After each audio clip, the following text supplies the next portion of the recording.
मालाडमधील विषारी दारू प्रकरणातला बळींचा आकडा आता 64च्या घरात पोहोचलाय।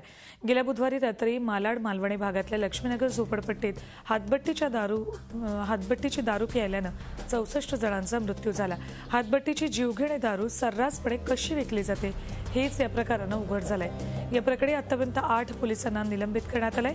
मालाड मालवणी पोलीस स्टेशनचे वरिष्ठ पोलीस निरीक्षक प्रकाश पाटील यांच्यासह 8 जणांवर कारवाई करण्यात आली आहे। मालाडमध्ये अवैधरित्या गावठी दारू विकली जात असल्याची माहिती असतानाही पोलीस कारवाई करत नव्हते।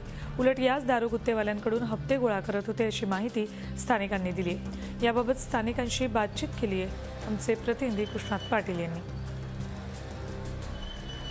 मालाडमध्ये विषारी दारू प्यायल्यामुळे जी मोठी दुर्घटना घडलेली आहे, ज्या ठिकाणी ही दारू विकली जात होती त्या ठिकाणी आपण आता उभे आहोत।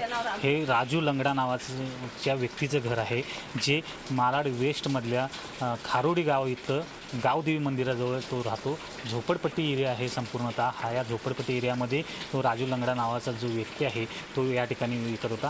संपूर्ण ही जी आहे ती झोपडपट्टी आहे। झोपडपट्टी एरियामधले जे श्रमिक वर्ग आहे तो या ठिकाणी येऊन संध्याकाळी रोज या ठिकाणी दारू पित होता।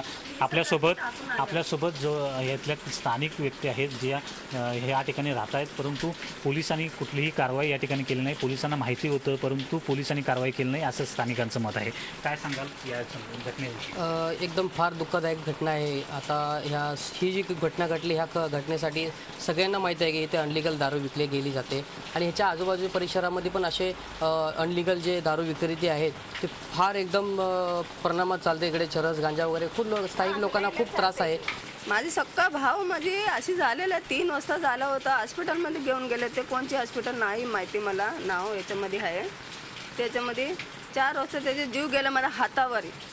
डोळे बी उघडा होता, ते थोडेसे असे हातावर हात दिला। माझी तर झाले सगळं सुनंदा, बरं तर तू काय करून घे म्हणून अशी बोलला। मला बोलून जीव दिला, मला समोरच दिला मला। या ठिकाणी दारू इलिगली विकली जाते। या ठिकाणी जी भट्टीची दारू आहे हे सर्वांना माहीत होतं, इथल्या पोलिसांना माहिती होतं, तरी ती कारवाई होत नव्हती। सगळं पोलिस सगळं येऊन पैसे घेऊन जातात पण काय बी करत नाही, ते हप्ता घेऊन जातात त्याच्याकडे। अत्यंत निकृष्ट दर्जाची तयार केलेली दारू जी आहे ती अशा प्रकारे झोपडपट्ट्यामध्ये विकली जात असल्याचं आणि त्याला पोलिसांकडून अभय मिळत असल्याचं स्थानिक या ठिकाणी सांगताना दिसत आहेत। व्हिडिओ जर्नलिस्ट सचिन सह कृष्णात पाटील, झी मीडिया, मुंबई। झी 24 तास रहा एक पाऊल पुढे।